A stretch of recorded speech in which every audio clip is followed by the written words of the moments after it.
Savez-vous distinguer l'hérésie de la vérité?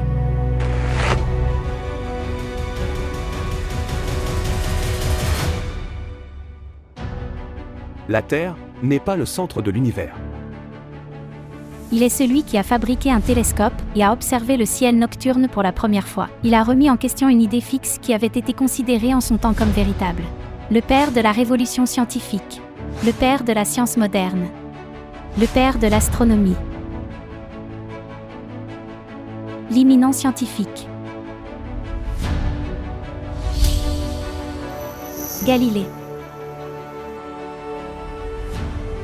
Chaque année, le deuxième dimanche de mai, une fête a lieu à la mémoire d'une femme. Même aujourd'hui, après 500 ans, les Français la respectent, une ardente patriote. Une héroïne de la nation qui a sauvé la France pendant la guerre de 100 ans. Jeanne d'Arc.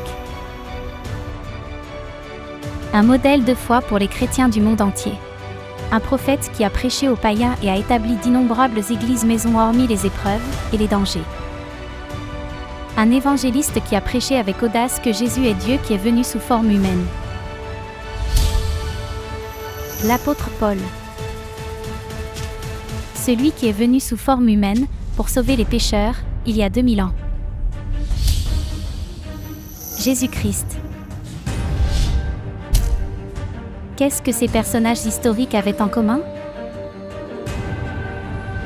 Hérétiques. Ils étaient qualifiés d'hérétiques par les autorités religieuses de leur époque.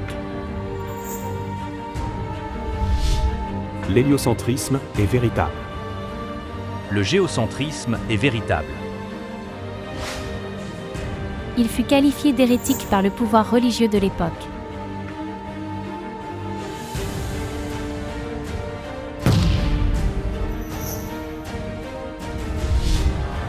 Une fille, partie en guerre pour son pays, fut jugée pour sorcellerie et brûlée vive par le pouvoir religieux de l'époque.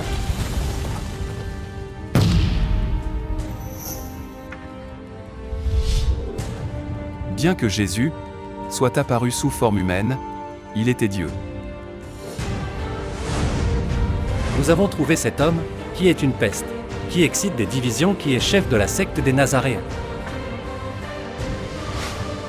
L'apôtre Paul a été qualifié de chef de secte et persécuté, tué par le pouvoir religieux existant.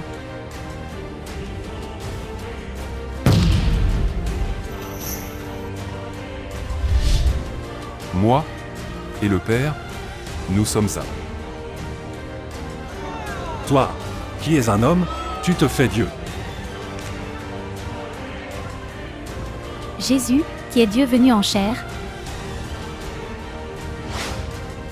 a été stigmatisé comme fondateur d'une hérésie par le pouvoir religieux de l'époque.